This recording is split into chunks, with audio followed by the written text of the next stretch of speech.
Salut tout le monde. Bon, je vais vous faire une petite vidéo pendant le confinement. Je suis pas encore dans la grue, j'ai pas encore repris le boulot. Donc bon, on va en profiter pour faire un petit rappel et un petit cours théorique pour ceux qui seraient intéressés par ce métier et qui voudraient devenir grutier.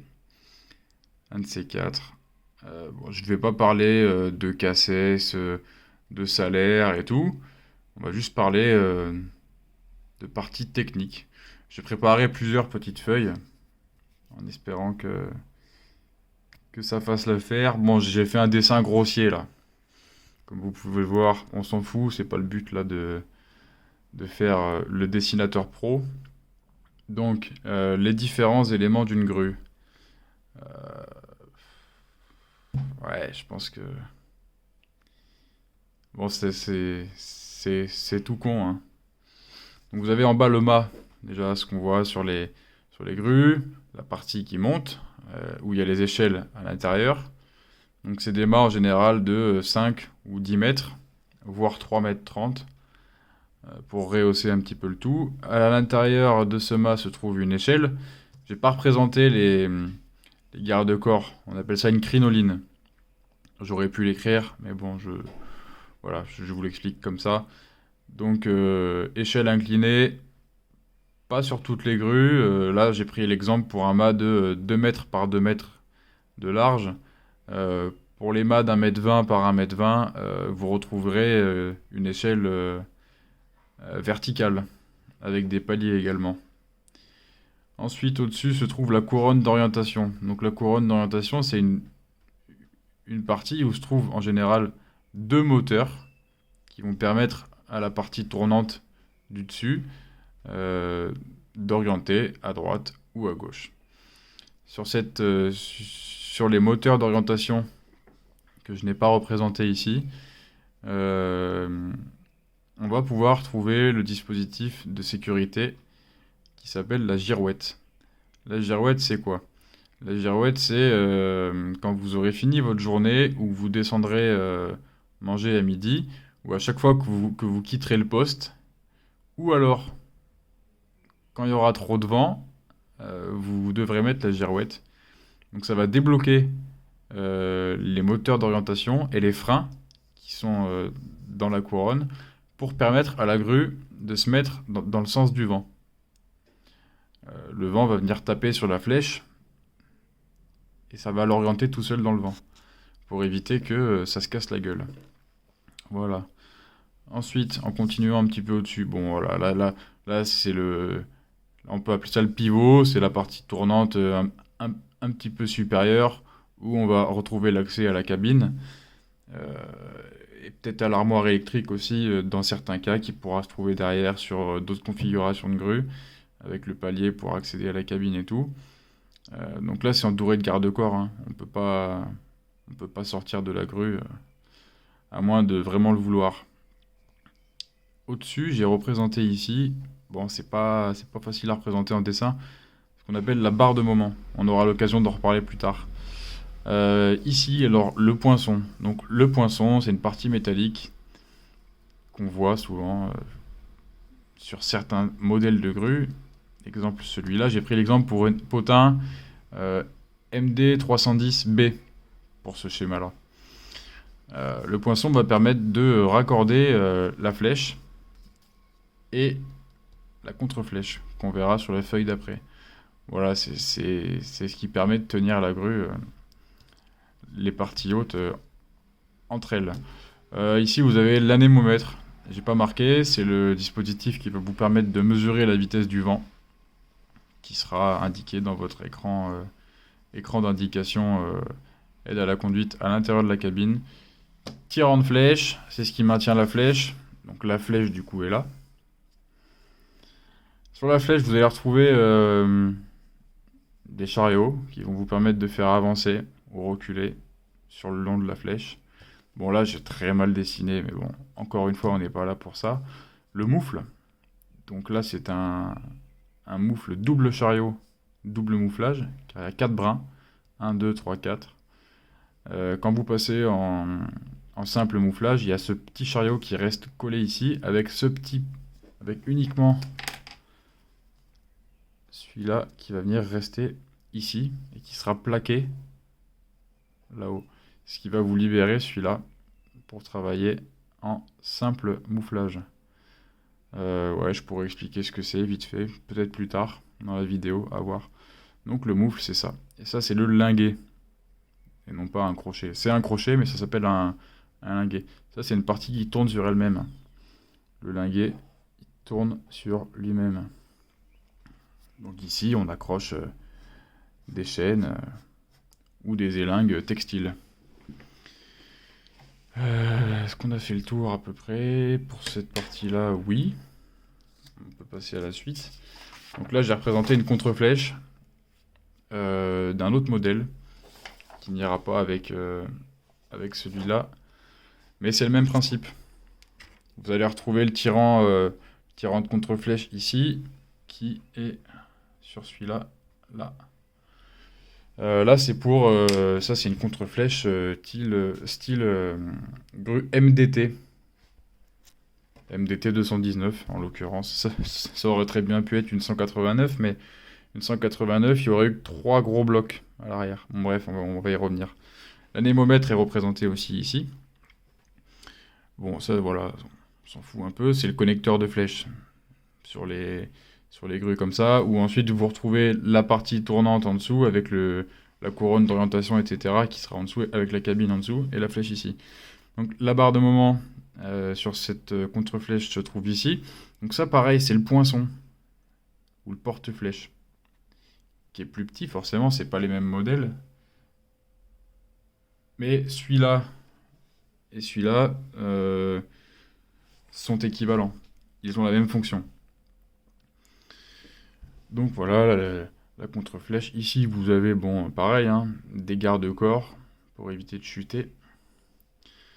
La plaque de dérive, bon, j'ai pas eu assez de place pour la dessiner, mais c'est un bout de métal qu'on peut rajouter en fonction de la longueur de la flèche sur la contre-flèche au bout. Bon, ça va permettre à la grue de plus facilement s'orienter avec le vent quand elle sera en girouette. Donc là, vous avez les lestes, souvent appelés blocs aussi, lest béton. Pour une 219, on peut reconnaître une 219 car elle a 4 gros blocs. Après, des petits en plus, s'il y a besoin en fonction de la longueur de la flèche. Parce que au plus vous aurez de blocs, au plus vous aurez une grande flèche, au plus il vous faudra de poids à l'arrière pour faire l'équilibre, le point de moment, pour qu'il soit égal à 0. Voilà, c'est de la statique. Pour cette partie-là, on est bon. Après, s'il y a des questions... Alors là, on va rentrer un peu plus dans la partie qui nous intéressait tout à l'heure, la barre de moment. Je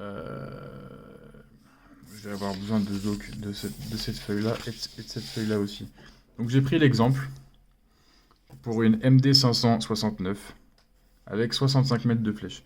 Donc là, c'est un chiffre au pif, hein. En vrai, là, on s'en fout des proportions. J'ai fait ça un peu vite fait en mode croquis schéma. Donc pour une MD 569, donc, qui est quand même une grue assez costaud, qui a 25 tonnes de charge maxi, qui sont représentées ici, à 20 mètres. C'est-à-dire que cette grue peut prendre 25 tonnes jusqu'à 20 mètres sur la flèche. L'exercice là, ça va être... On va avoir une charge qui fait 13,5 tonnes. Il va falloir être capable de déterminer à quel endroit de la flèche on va pouvoir l'emmener. Sachant qu'en bout de flèche, à 65 mètres, elle prendra 8,3 tonnes. C'est logique, hein. Au plus on avance, au moins on pourra prendre une charge lourde. C'est logique. Donc, dans un premier temps, on va essayer d'amener la charge à 55 mètres. Donc, pour savoir si c'est possible, on va se référer au document des courbes de charge qui sont obligatoirement présentes dans la cabine et en bas de la grue. Donc, bon, bah, j'ai pas d'imprimante là, c'est confinement, alors pas d'ordinateur non plus, j'ai tout fait sur papier. Donc là, j'ai représenté la courbe de charge pour cette grue avec la configuration qu'on a, c'est-à-dire 65 mètres. Vous voyez bien qu'à 17 mètres, elle prend encore 25 tonnes, 20 mètres aussi, et au fur et à mesure qu'on avance sur la flèche, 37, 40, 45, on diminue en capacité de levage. Donc là, je dois amener 13,5 tonnes à 55 mètres. Donc, pour voir, pour vérifier ça, on va se mettre sur la ligne de la portée en mètres. On va aller jusqu'à 55 mètres. Et on va regarder combien on peut lever. Je vois qu'à 55 mètres, je peux prendre 9,4 tonnes. Donc, ça veut dire que ma charge de 13,5 tonnes, je ne pourrai pas l'amener. Ce qui va se passer, c'est que on va revenir en arrière du coup. On va garder en tête qu'on a notre charge de 13,5 tonnes. Et cette fois-ci, on va essayer de l'amener à 30 mètres. Donc on va refaire pareil dans le même sens. Tu dis combien? 30 mètres. 30 mètres. On va regarder si à 30 mètres c'est possible. On regarde 30 mètres et on voit qu'à 30 mètres, je peux prendre 17,5 tonnes. Donc, je vais pouvoir l'amener. Mais ensuite, imaginez que le chef il vous dise amène-la plus loin, on va le déplacer là-bas ou je sais pas quoi. On doit l'amener le plus loin possible. Mais on ne sait pas à combien de mètres ça va être. Parce qu'on n'a pas la caméra et puis que le chef nous a pas dit tiens, je vois sur ta flèche, c'est là, essaye de l'amener. Donc on va avancer le chariot, tout bêtement, hein, sans faire de ballon ou quoi, tout ça. Et qu'est-ce que. Donc ma charge fait 13,5 tonnes. Je vais l'amener, je vais avancer. 30 mètres ça va aller, 35 mètres ça va aller, 37 mètres ça va commencer à être un peu compliqué. Et peut-être entre les deux là, peut-être à 38, 39 mètres, la grue va se mettre en sécurité. C'est-à-dire qu'on ne pourra plus avancer le chariot.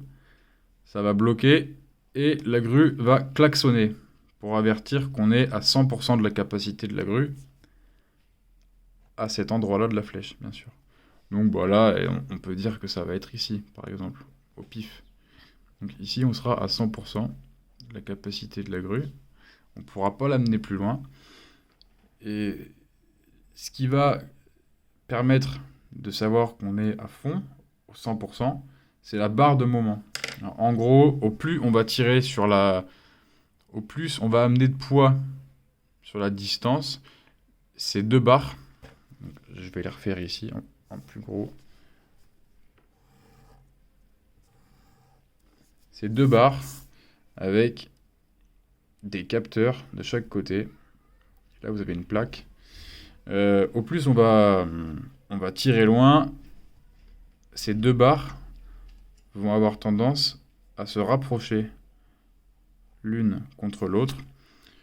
Et quand les pistons ici seront en contact avec la plaque de contact ici, la grue va klaxonner. C'est-à-dire qu'on sera à 100% des capacités de la grue. Et ça va apparaître aussi sur l'écran, dans la cabine. Ça va aussi sonner dans la cabine. Et sur l'écran, ça sera marqué 100%. Sachant qu'il y a un avertisseur sonore et visuel sur l'écran, dans un premier temps, qui nous indique quand on est à 90%. Donc 90%, ça va être entre les deux là. Étant donné que notre charge fait 13,5 tonnes, ici on sera presque à 100%. Ouais, je pense que même à 37,5 mètres, on sera à 100%. C'est même sûr. Voilà l'histoire. Voilà, bon, on va attendre la reprise pour essayer de vous montrer ça en pratique, dans la réalité, de ce que ça peut faire. Bon courage à tous, et puis si vous avez des questions, n'hésitez pas.